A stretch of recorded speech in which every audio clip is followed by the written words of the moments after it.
Assalamualaikum warahmatullahi wabarakatuh. Perkenalkan, saya Abu Hasan dari Masjid Qaumiyatul Mutajabah. Yang saya mau tanyakan tadi sedikit menyinggung tentang penyakit taun. Itu adalah dari tikaman dari gangguan jin. Dan kalau sekarang kan baru mewabah virus daripada corona, itu tadi sudah sedikit disinggung, namun berhenti, tidak berlanjut. Kami mohon untuk dilanjutkan tentang tadi bagaimana caranya untuk menanggapi daripada penyakit yang seperti ini, apakah ada hubungannya dengan tikaman daripada jin tersebut dan bagaimana untuk penanganannya daripada wabah yang seperti ini. Mungkin itu yang saya tanyakan. Assalamualaikum warahmatullahi wabarakatuh. Waalaikumsalam warahmatullahi wabarakatuh. Masya Allah.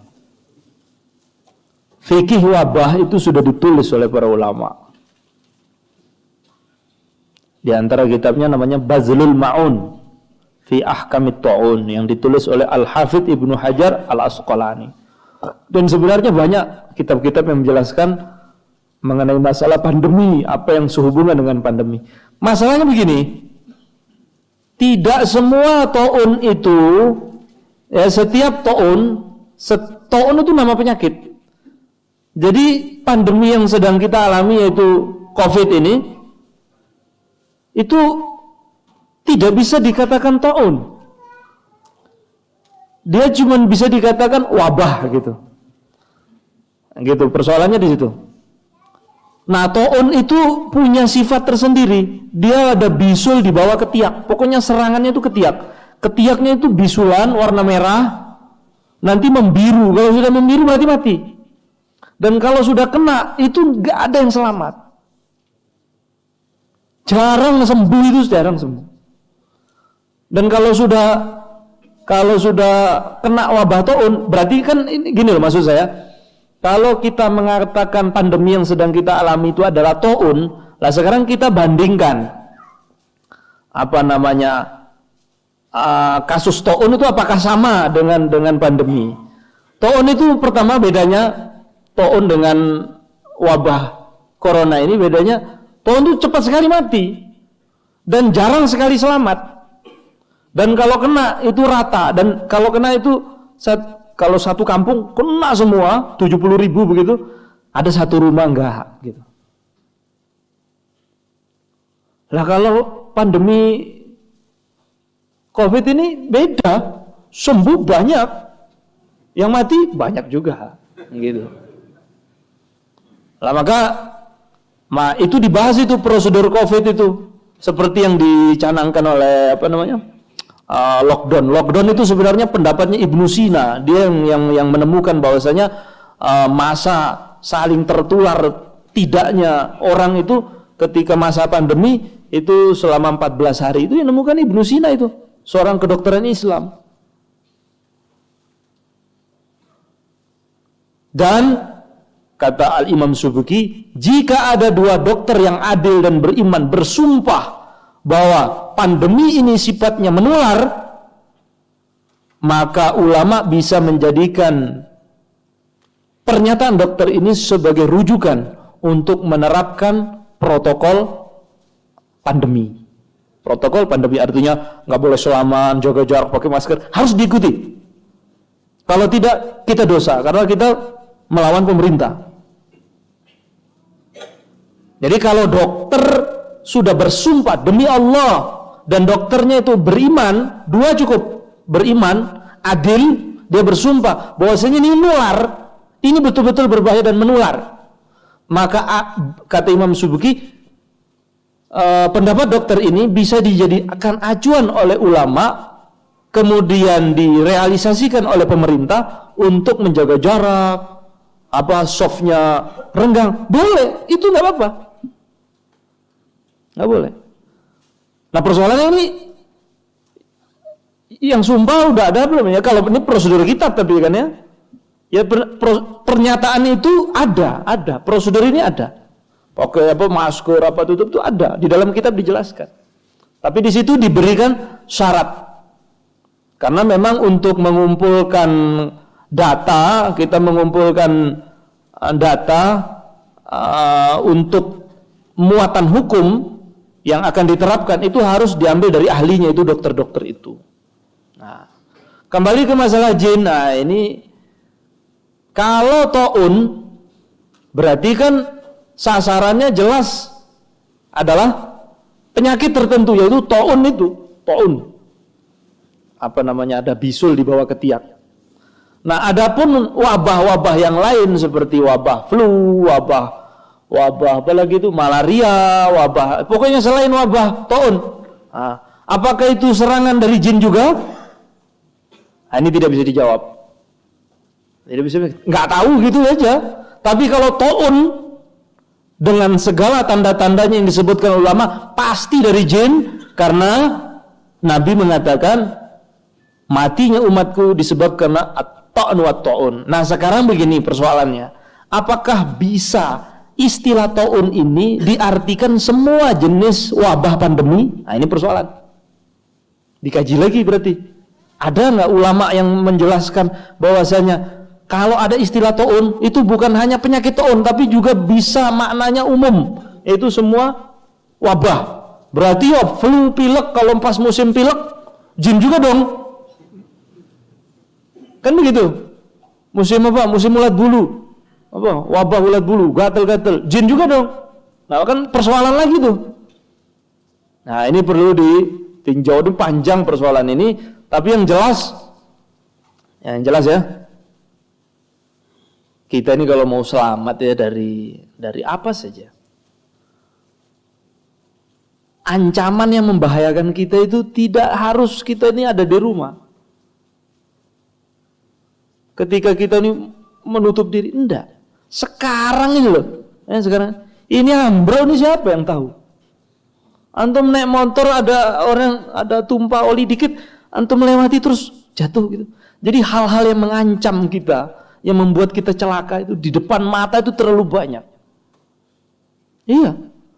Ini nafas kita, yang masuk ini oksigen, bocor dikit ada zat lain yang masuk, mati sudah. Maka kenapa Allah Subhanahu wa taala jadikan hidup kita begitu banyak ancaman ini? Ada di waktu pandemi berarti ancamannya pandemi. Ya toh? Wabah berarti ancamannya. Di waktu sudah enggak ada pandemi, antum anggap hidup ini sudah aman. Oh enggak, masih banyak asbab-asbab yang membahayakan kita itu. Menghancurkan dunia dan akhirat kita. Maka disinilah orang beriman itu harus yakin bahwasanya 24 jam dia harus bergantung dan meminta perlindungan kepada Allah. Udah gitu aja. Itu saja. Wallahu ta'ala alam. Kita ini 24 jam hajat kepada Allah. Maka perlindungan itu kepada Allah. Jangan andalkan manusia. Saya kasih tahu resep ya. Suatu hari Sayyidina Abdullah ibnu Umar, beliau safar. Sayyidina Abdullah ibnu Umar sahabat safar. Ketika beliau safar, tiba-tiba di tengah jalan itu orang-orang berhenti, nggak berani lewat. Maka beliau tanya, itu orang-orang kenapa nggak berani meneruskan perjalanan? Anu Tuhan, ada singa nongkrong di pinggir jalan, jadi kami nggak berani lewat. Turun. Sayyidina Abdullah ibnu Umar turun. Ketika beliau turun, beliau mengatakan, buka jalan. Orang pun menyibak jalan. Kemudian beliau datangi singa itu, dijewer, dipukul tengkuknya, pak, dikeplak gitu ya, kaplok ya, pak, gitu. Dipinggirin, minggir ya. Nah.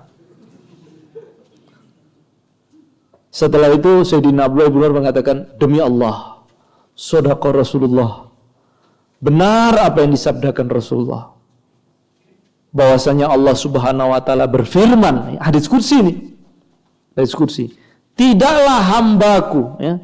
Ini saya salah tadi. Rasulullah SAW bersabda, ini bukan hadis kursi. Rasulullah SAW bersabda, jika anak Adam alias manusia tidak takut kepada apapun kecuali hanya kepada Allah, maka Allah akan jadikan seluruh apa saja takut kepada dia.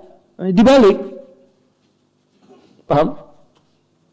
Jika anak Adam itu takut kepada selain Allah, maka apa yang dia takuti itu akan menguasai dirinya. Orang yang kecekik, orang yang mati karena ketakutan hantu itu kan karena takutnya sama hantu itu. Makanya dikejar betul pocong itu. Kalau ada, saya juga pernah lihat di film-film begitu masalahnya. Ya. Pokoknya orang itu kalau takut kepada sesuatu selain Allah, maka Allah akan jadikan yang dia takut itu akan menguasai dirinya. Maka kalau takut itu hanya kepada Allah, dah. Maka segala sesuatu itu akan takut sama kamu. Ini buktinya kata Sayyidina Abdullah bin Umar. Saya nggak takut kepada apa saja. Saya takut hanya kepada Allah. Nah akhirnya singanya takut itu. Karena ini konsep hidup. Kalau antum mau enak, nyaman hidup, nggak ada yang membahayakan, kebal ya, mau di apa gitu, dipatok ular nggak mempan, gitu, gampang. Jangan takut, gitu aja. Takut hanya kepada Allah. Coba, saya takut hanya kepada Allah, udah. Ambil ular. Jangan coba-coba begitu. Karena rasa takut itu adalah makom. Nek duduk makomnya coba-coba bunuh diri namanya itu. Itu Sayyidina Khalid ibn Walid. Sayyidina Khalid ibn Walid itu ketika terjadi penaklukan, ada seorang Nasrani namanya Ibnul Masih namanya. Apa? Namanya Ibnul Masih. Itu kemana-mana, itu di pinggangnya selalu bawa botol kecil segini. Ada botol kecil digantung. Nah, ketika terjadi penaklukan, itu Khalid bin Walid tanya kepada Abdul Masih, itu botol yang kamu bawa itu apa? Ini samusah. Racun sekali tegak mati di tempat, langsung. Kenapa kamu bawa? Ya daripada nanti ketika terjadi peperangan, daripada saya melihat dengan mata kepala saya sendiri, anak istri saya ditawan, maka tak minum aja biar mati, supaya saya nggak lihat.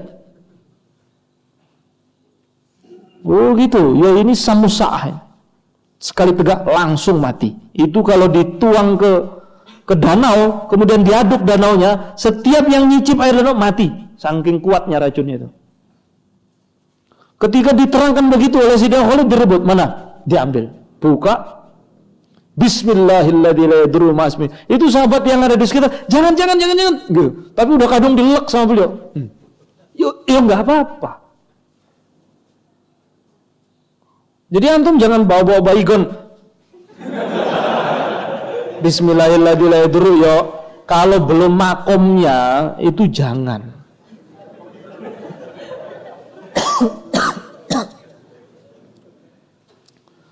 Terus gimana cara tahu makom itu?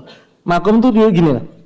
Kalau antum melihat duit sama tisu kok masih berbeda, belum itu. Beto Pak, ini dua gini tisu. Nah, kalau antum bisa masih membedakan batu sama emas itu beda nilainya, berarti makom kamu belum sampai situ. Ya semua. Karena kalau makom, makanya ada seorang sahabat namanya Harisah ibnu Malik. Tidur di masjid, dibangunkan sama Nabi. Qum ya Harisah. Harisah bangun. Kaifa asbahta? Gimana kabarnya pagi ini? Asbahtu mu'minan haqqa. Pagi ini saya benar-benar beriman ya Rasulullah. Iman betul saya. Maka Nabi mengatakan, likulli syai'in alamah wa ma alamatu imanik. Segala sesuatu itu ada tandanya. Apa bukti imanmu itu? Beliau mengatakan, seakan-akan sekarang ini saya melihat ahli surga sedang berziarah satu sama lain. Seakan-akan sekarang ini saya melihat ahli neraka meraung-meraung, merasakan kesakitan. Dan sekarang ini ya Rasulullah, saya melihat seakan-akan batu sama emas itu sama aja. Ini dia, batu sama emas kudus podo. Baru mau boleh coba-coba tadi itu. Ini kok beda lah, jangan dulu ya. Oh kita ini jangankan asbahtu mu'minan haqqo. Suasana hatinya mengikuti awal bulan. Jadi imannya awal bulan sama akhir bulan beda. Oh kok ngene kok harap nyoba-nyoba, janganlah gitu. Ya kita ikuti zuhur-zuhur. Nek sik ketok api, oh api berarti jauhi begitu. Kalau pas ada pandemi ya hati-hati, jangan wah ya sopo corona, jangan begitu. Ikuti prosedur Covid, ya pakai masker begini, sudah ikuti aja. Aman buat anu lah gitu ya. Karena memang kita batasnya segitu. Wallahu taala alam bisawab wa ilahil ma'ab.